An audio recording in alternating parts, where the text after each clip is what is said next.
It is possible to overcome the energy crisis in South Africa and build a sustainable energy future.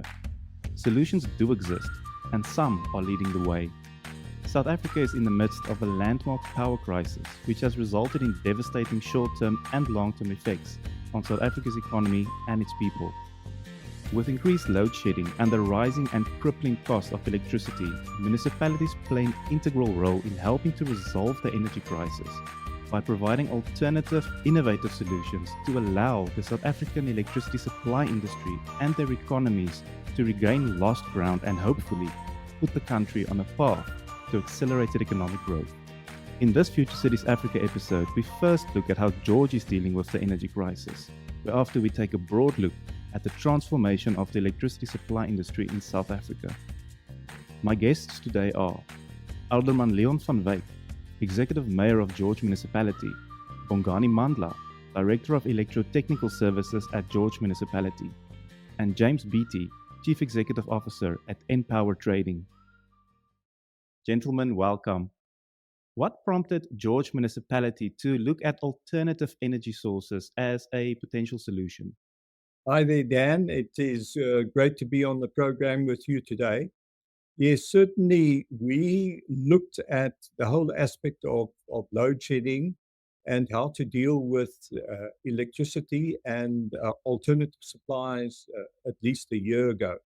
And one of our big considerations at the time was that Eskom tariffs were increasing rather rapidly, and your prices for renewables were in fact starting to get cheaper than Eskom costs. So what we said to ourselves was we need to start mitigating that risk of increasing tariffs by starting to look at our own infrastructure. In other words, how could we then start generating electricity ourselves at using renewables at a cheaper cost and a cost that we could then control going into the future, while then also balancing that out towards our own installations and our own infrastructure. So it became a whole issue of that escalating cost, obviously, how to become a lot more resilient in terms of providing your own generation, and also bearing in mind that this load shedding issue was probably going to get worse, and therefore we needed to look and see how we could manage that process. What was or is the strategy to implement these alternatives? Yes, in looking at the alternatives, what we then said is we obviously need to look at the shorter through to a longer term type of strategy. And we immediately started to look at aspects of energy efficiency, what we could do there, and how we could handle that. And then also at the same time, how do we protect our revenue going into the future? And in terms of energy security, possibly also just looking at this aspect of own build, where we start providing our own solar PV plants. And already last year, in last year's budget, we put amounts of capital on our budget to start putting in solar PV plants. So that was what our strategy was. And, I think we could probably just expand on that. And with me today is Mr. Mandla, Bongani Mandla, our Electrotechnical Director. And he can probably just expand a little bit on some of that work in terms of the strategy that we've adopted and that we are working on and actively working on, and what we've achieved in about a year down the line, and then how we're going to take that forward. In terms of our strategy, we have taken a three-pronged approach, as the mayor has alluded to. One, focusing on our energy efficiency. So when you talk about energy efficiency, we are replacing old CFL light bulbs with energy efficient type of light bulbs in our buildings. We've used energy efficient lights. Our street lights were in a program we've already replaced above 4,000, and we are continuously rolling that out in terms of driving our own usage. Our traffic lights, we've also busy with the process of reducing that by replacing the current lights with the LEDs. Further to that, from an own build, the mayor's alluded to, we already commissioned in September 2021 a 300 kilowatt peak solar PV plant. Now we are busy rolling out to various amount of plants, including up to about 3 to 4 megawatt peaks of energy that these various solar plants will be doing. And we've got very great plans in terms of getting up to even 30 megawatt peak into our grid together with parallel with the battery storage. So that talks to the on build. We are also looking at the aspect of procuring energy from independent power producers. That's another strategy that we're looking into. So we are currently in the process of rolling that out, from moving away from our request for proposals, which we have done, into a space where we are now consolidating our request for tenders. So once that is concluded, we'll go out to the market to seek tenders up to roughly 30 to 40 megawatts of energy that can be either dispatchable or assist us with reducing the bulk cost. And lastly, we've also pioneered and piloted the wheeling strategy. And in there, we are actually trying to drive to say, let public and private sector come in and support us in terms of getting more energy into the grid. I think Mr. Mandla also, did mention some of the projects that we have been doing in terms of improving that level of efficiency that's taking place. And one of those typical projects that we already implemented last year was to go and put UPSs at all of our traffic light intersections. So we executed that project fairly quickly, and we probably at about 60 intersections within George that are now all on UPS. And those UPS with the batteries that we have there are now able to operate for 4 hours at a time.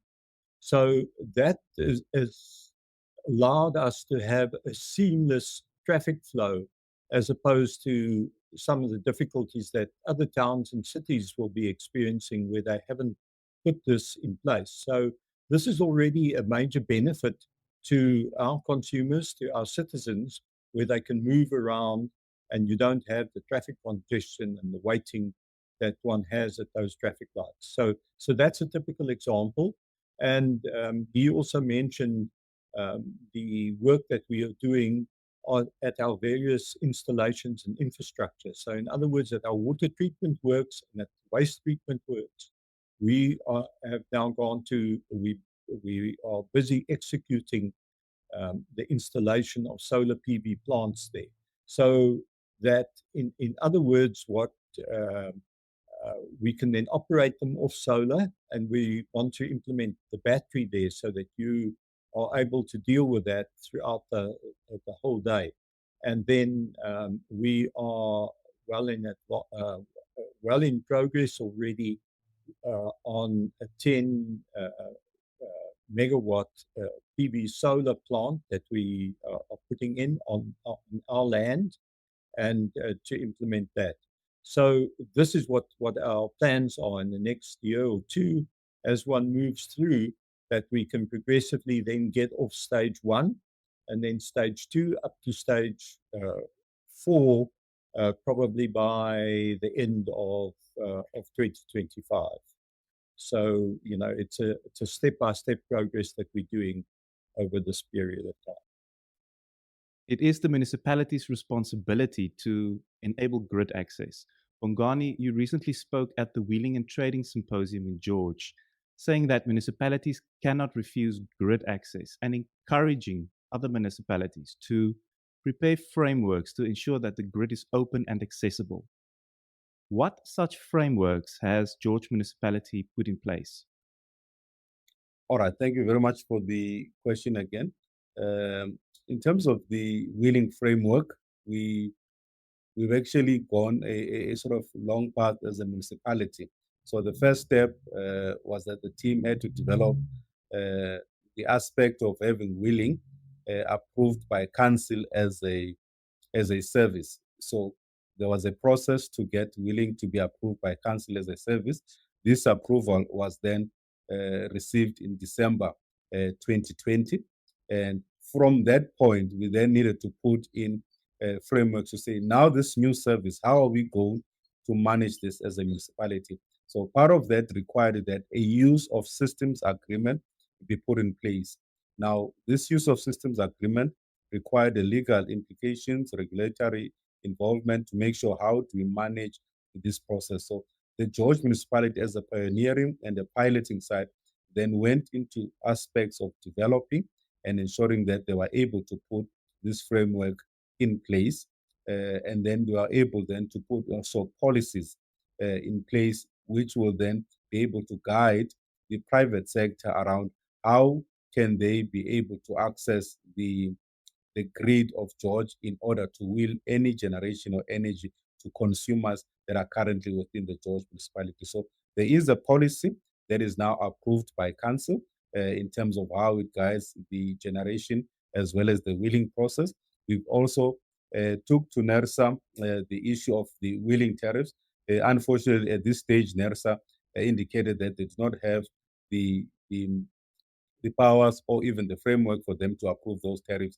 So municipal council will then need to drive that process. So our council again approved the tariffs that deal with the wheeling in our space. That is to ensure that we enable and free up the system for public and private sector to be able to participate. So we do have a policy, we do have a framework that guides the private sector around what type of wheeling that we do. Where we are, because it was a pilot, we kept it at some points, but we are busy reviewing that now to increase that cap so that we can allow even bigger players to enter the industry as we've unlocked some of the challenges that we encountered along the way. Following the change in legislation in 2021, the market now enables increased generation capacity on the Eskom and municipal grid network, which will stabilize the electricity supply over time. This then incentivizes private sector participation and increased competition. Does the municipality see increased competition as a threat? And how does the municipality plan to retain revenue, increase revenue if competition is increasing? Yes, certainly. This is a very interesting question. We don't necessarily see any of this competition as a threat because the market is being opened up. And I think what we are likely to see in the country over the next decade and a little bit longer is a massive investment taking place within the whole area of electricity infrastructure and the national grid. But within the George context, no doubt, what we have, what's very valuable, is the fact that is our network and the network that we own. So that network and that obviously distributes electricity, and as Bongani has already discussed, the whole aspect of wheeling, in other words, of moving electricity from one area to another area through the network, is going to become critical going into the future. And so that you need that network to move the electricity around and for the private sector to be able to generate and even at a household at a domestic level, the excess electricity that they may generate off their solar PV to put that back into the network. And that will then help in the whole process of sharing out those elements of electricity. So it's a very exciting time, and it's an extremely complex environment that we are moving in, and we are going to have to solve issues going forward and challenges that have not even been thought about. And you've got these particular issues with industry that may well be operating on a 24-hour basis, and you have an agricultural sector that also needs electricity at different times of the day. And how is one going to bridge and assist everybody in the load shedding sphere that we are in at present? And so naturally, it's going to take an element of time to be able to get there and to deal with all of those issues that we need to undertake. But I think it is an enormously exciting time that we are entering, and no doubt there are going to be all sorts of inventions and new ideas being implemented. just as what we've done in Wheeling, because I think we believe we've done some pioneering work there that has already led to the development of specialized software to help with the meterage of that electricity being moved around. So, and this is how I think we are going to grow, and we're going to open up new markets and new opportunities for entrepreneurs. Energy market liberalization is a global trend and fast becoming a priority for South Africa as we look to put South Africa on the path of accelerated economic growth and to secure a more sustainable energy future. What benefits will an open market have for the customer, and how does this impact the broader community and drive local economic development? What we are going to be seeing here, Dan, is how to be able to get to reliable supplies of electricity within areas. And I think that's where the race is going to be on in due course. And it's probably something that's going to be evolving in the next 6 to 12 months as businesses and domestic customers and society at large then has to start asking themselves, how do we get to that type of reliable supply that is also at a cost that one can afford. At present, the use of generators and the use of diesel that many businesses and even households are using at present is extremely costly and is making that whole cost of production so much higher. And it is, we believe, through the work that we are trying to do, and we're obviously encouraging everybody to get involved in this around the country from local government perspective. It's ultimately we need to couple up solar PV with battery in the immediate future to be able to power up our own networks and to keep our own networks running, to then permit your whole private sector to continue working and to continue flourishing. So that's what we're trying to do. And then, what we're also going to find, I think, with the wheeling agreement and the wheeling agreements that we can structure, that becomes like a toll fee. In other words, to move electricity from somebody who's generating a private sector, it could be an IPP, who moves electricity then into the network and then ultimately targets a consumer who needs that electricity. So it's going to be a whole new intermediation that's going to take place within this market of electricity. And it's a worldwide trend. So I think it's very, very exciting times. And obviously, when one is able to do that correctly, I believe it's going to help grow the economy. There's been a lot of positive press around the electricity wheeling project that George Municipality has embarked on. While George Municipality Council approved the electricity wheeling project in 2019, it took until 2021 to sign the first user system agreement with a participant owing to challenges faced. Can you expand on the technical challenges faced, as well as the policy, legal, and regulatory reforms required to make wheeling possible?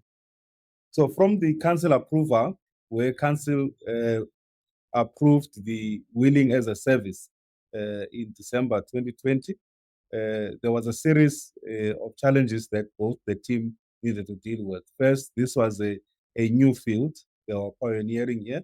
And because of that, there was no historical maps, templates for any aspects in terms of whatever they needed to put in place.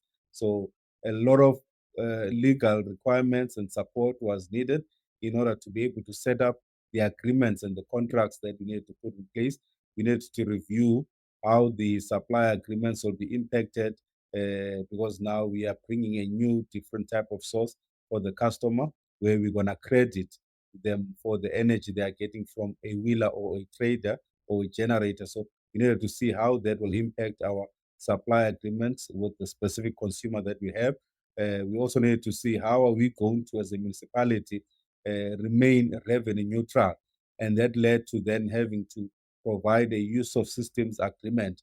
Obviously, with that space, there was no sort of guidance or direction. So the team had to then look into that space, understand what our tariffs are saying, involve our financial teams, who also needed now to understand this new concept that the George municipality was pioneering.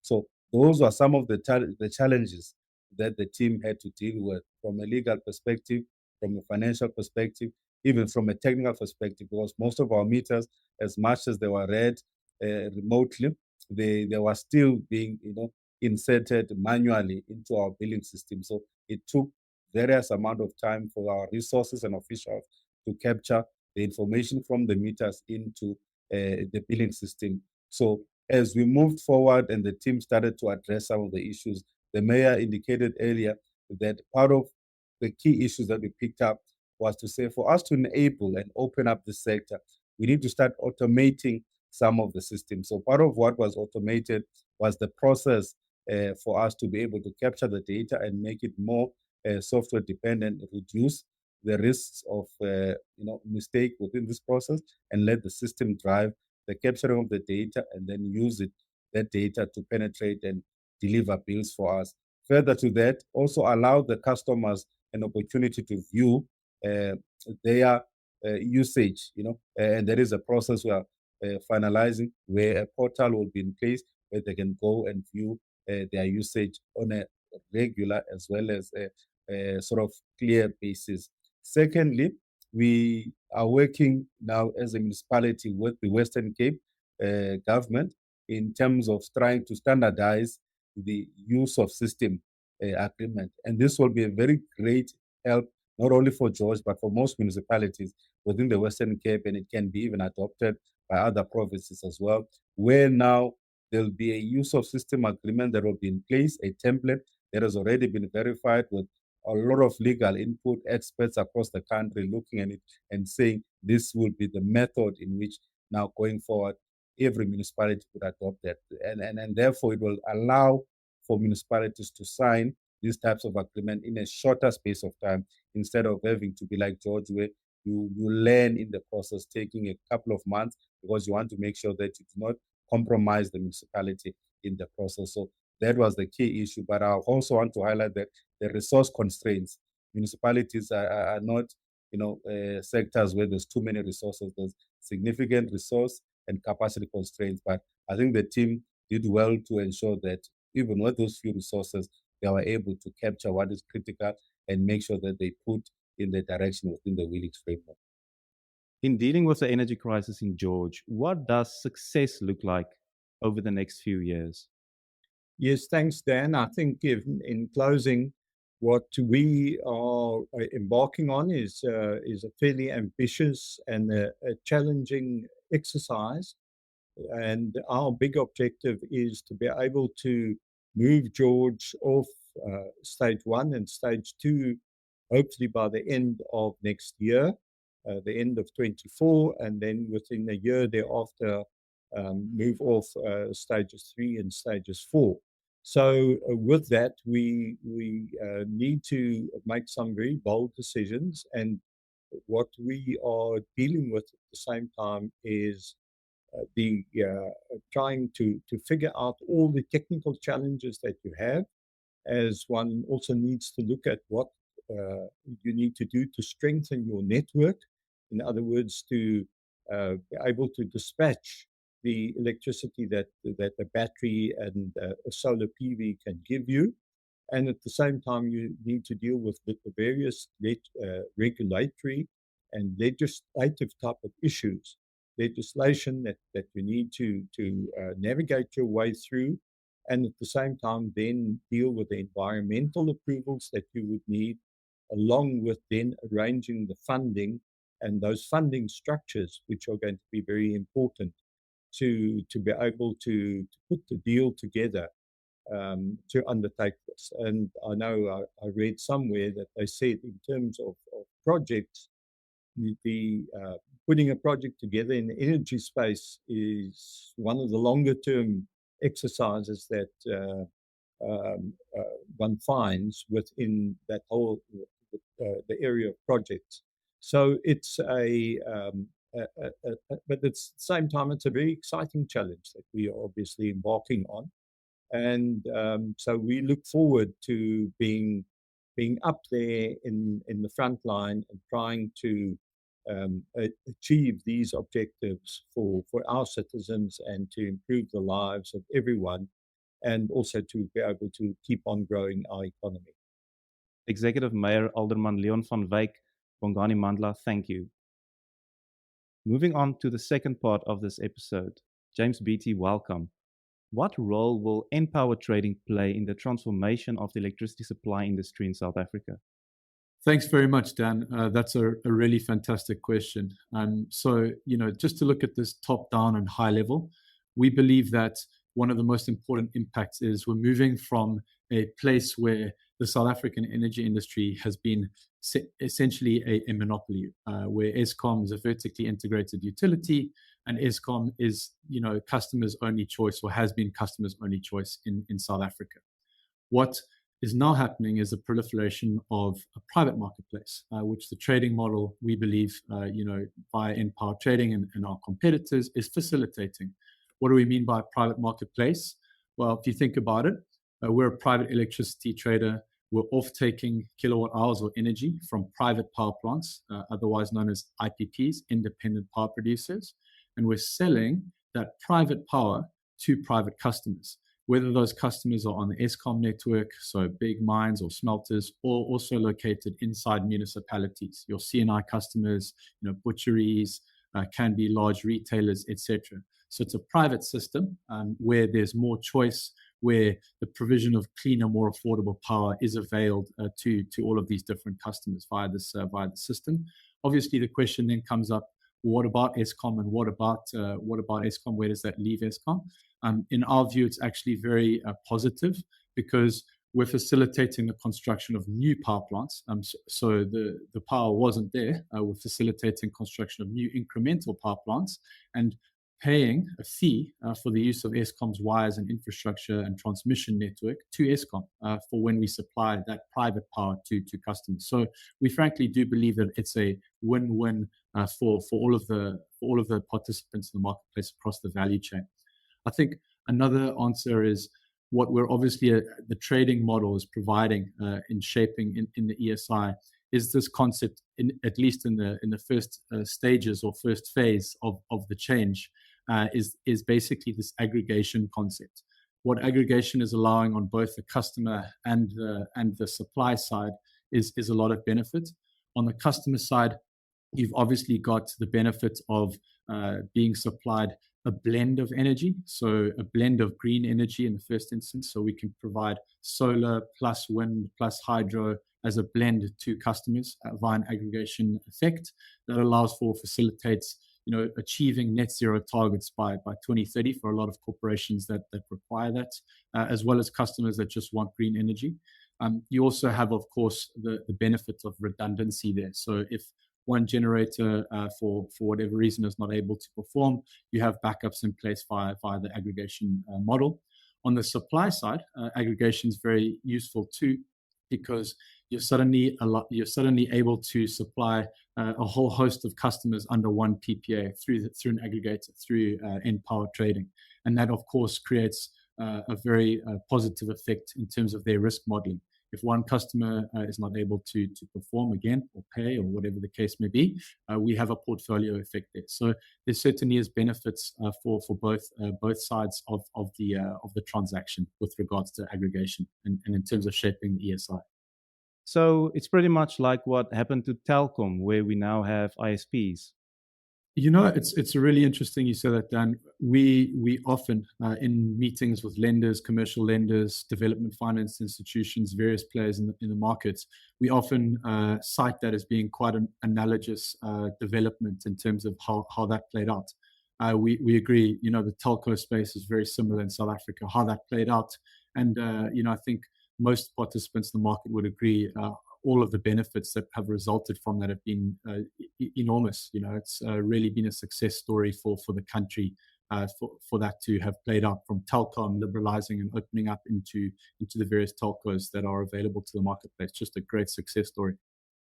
James, what value does the trader bring in trying to accelerate new generation capacity on national and municipal grids?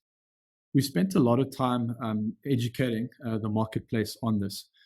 The way I can try and most simply explain this is, if you think of the traditional model in South Africa for electricity supply from the IPP marketplace, that is, we've had a very successful program called the REAP Energy Program, essentially a government-backed procurement program for off-taking power from private generators. So Eskom would buy power for its portfolio from private generators, but with treasury-backed guarantees underpinning the bankability of that transaction.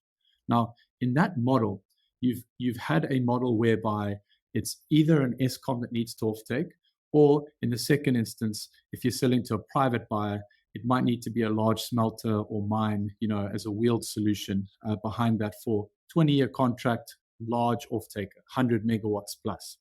The pool of that type of demand is not actually that enormous. In sort of financial terminology, it's called the liquidity of that offtake. The liquidity, or the amount of offtake there is for that type of buyer is not great. What we're saying is, with a trader model, with us entering the market, we're able to basically form an aggregation of, let's say, in the first instance, if it's 100, or let's say as an example, it's a 100 megawatt buyer for 20 years, we can find 10 times 10 megawatt buyers for 20 years. Some of them might be off-taking for less than 20 years. Some of them might off-take for 10 or 5 or 10 years. So you're activating a whole pool of demand, a new pool of off-take, and providing more liquidity in the marketplace on the purchase side. What we're doing with our trading model and systems and capability is aggregating all of that type of off-take together. We're providing a new pool of demand to facilitate construction of power plants to supply. So we'll take that aggregated pool of demand, the new pool, and we will put together a bankable guarantee in offtake. And as I said before, facilitate the construction of a private power plant, or power plants to supply that demand. So what's very key to understand there is it's bankable because it's a private system, private buyers with a balance sheet who are willing to purchase. And in the instance of obviously the REAP tenders, you've needed a treasury-backed guarantee.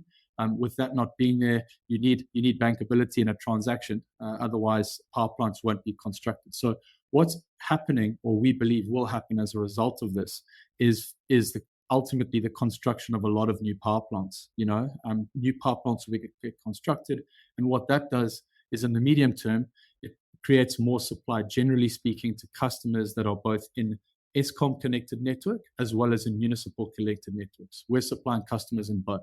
So you'll have the end result being more power, more clean, and more affordable power that will be available to the market. And also, very importantly, a positive byproduct of this is it mitigates load shedding risk in the medium term. Because load shedding, as you know, Dan, it's basically a implemented program to curtail supply so that supply is always meeting demand. It doesn't mean that the demand is there. We need more supply. So by this methodology, we're creating more supply, which we believe in the medium term helps to solve load shedding and creates a virtuous feedback loop of sorts, if that makes sense. Absolutely does. And I'm sure that it will also bring down the cost of electricity as well.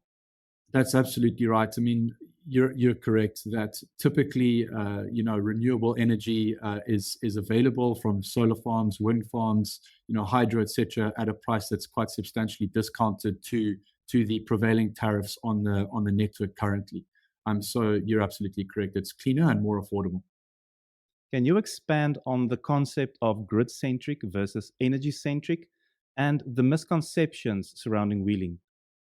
Just to summarize, give a bit of context, historically, municipalities have been designed on the resale of electricity, right?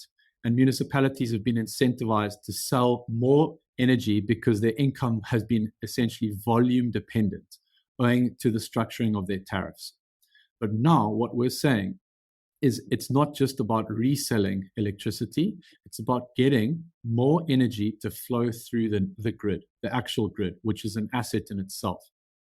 A customer-centric approach, which is what we are trying to facilitate, right? So is basically focusing on what the customers need in these grids and these networks. And the customer needs more options and better energy solutions.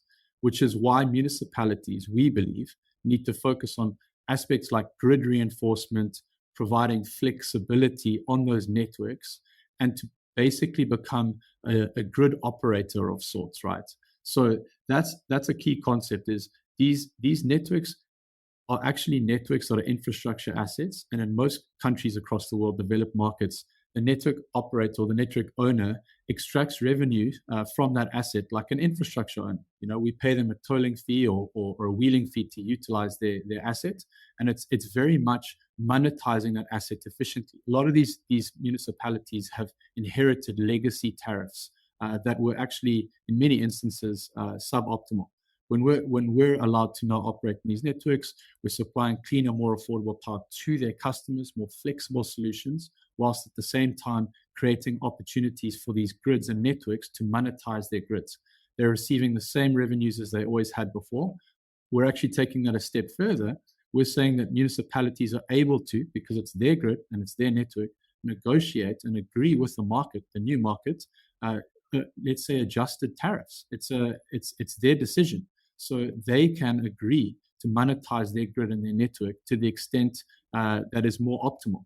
And that's basically what we're saying. We believe that also by facilitating this, it's really a paradigm shift. I think it's a mental paradigm shift from being energy-centric to grid-centric, is moving to a place where you're able to create more jobs, facilitate cleaner, more affordable supply of energy to these marketplaces, and you're able to, as a result, we think, navigate the change that's coming in this country most efficiently with that mindset. It's really a mindset shift.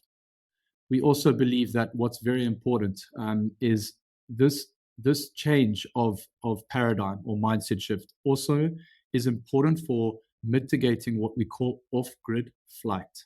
Off-grid flight is a reality in South Africa right now, which is very, very real, and it's also worrying, is that at the moment, of course, energy is not readily available. There's load shedding.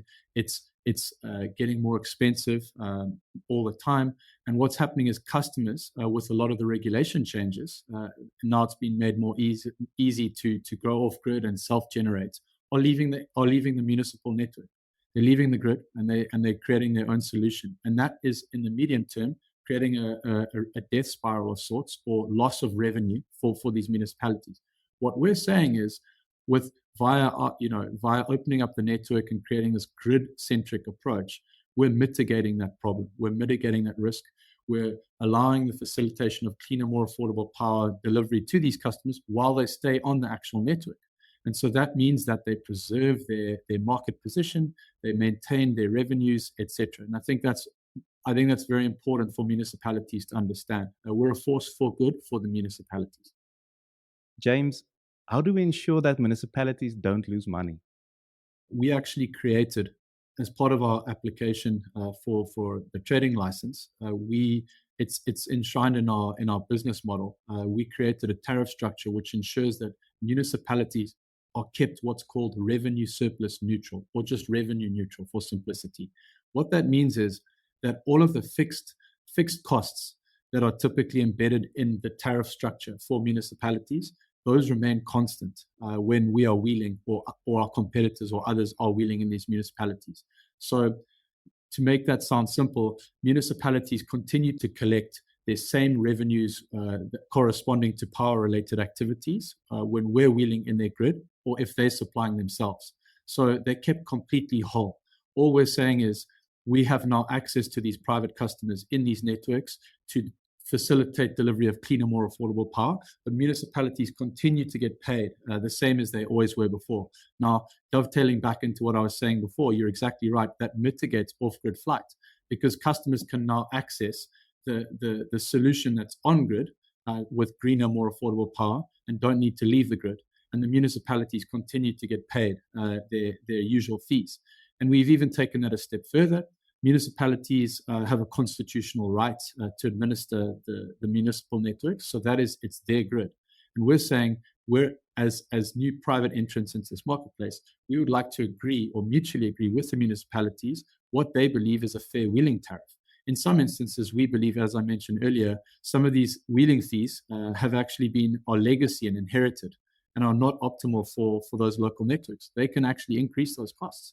It's something that the private marketplace needs to agree with those municipalities. So I think point one, we're mitigating off-grid flight and keeping municipalities whole. Point two, there's actually an opportunity for municipalities to monetize their grid even further with a bilateral negotiation with the private marketplace.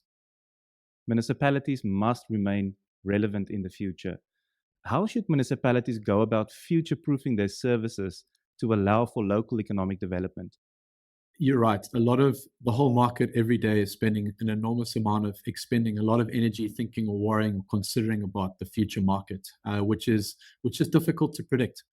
A few things, I guess, that we think are sensible for the municipalities in the market to think about is it starts with the customer. The customer is where this starts with.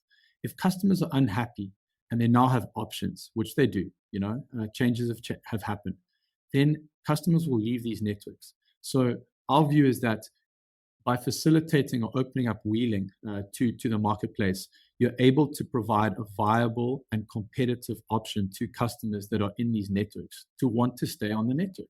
They are happy. They're getting access to cleaner, more affordable solutions, whether it's us or from our competitors. And so as a result, those customers will have an incentive to stay on that grid. There's a lot of topics and items that need to be thought about by customers when they leave the grid. It's a big decision. I've got to now go and build an embedded generator. I've got to find land, EIAs. It can be complex business decisions for these customers, and it's outside typically their core focus of business. So, I think keeping the customer in mind, making sure that they are happy, I think is one of the best ways to future-proof the business and obviously the municipalities themselves. So I think that would be my main response to that. We think as a result of that, we believe that municipalities really need to think about how they can work with us and the market to open up some of these networks, because there is, we think, quite often a misunderstanding around how much benefit there is to municipalities from facilitating this, and whilst in the medium term preserving that customer set and future-proofing their business. I'll give you an example. In other countries like Turkey, where or developed markets where there'd been big market design changes, ultimately it often resulted in some of these municipal or downstream networks being auctioned off. They were auctioned off in liberalization periods because the market design changed. External forces like, let's say, IMF funding or integration with, in the example of Turkey, with the rest of Europe for transmission, they had to actually comply to all of those regulations. And for that to happen, ultimately, a lot of the local and municipal networks were auctioned off in some form of an auction. And I think that's quite. It's on the other extreme. I don't think we'd get there in South Africa, but it is just to say that without change happening for positive, customers get wary, and bigger picture changes can happen. Where government or gets frustrated, or external forces create this change that's needed. And so we think that moving towards a more open market on its own would help solve that and preserve the municipal networks as they are, as a force for good for the country. A big thank you to Alderman Leon van Wyk, Executive Mayor of George Municipality, Bongani Mandla, Director of Electrotechnical Services at George Municipality, and James Beatty, Chief Executive Officer at Enpower Trading, for this insightful conversation on dealing with the energy crisis in South Africa.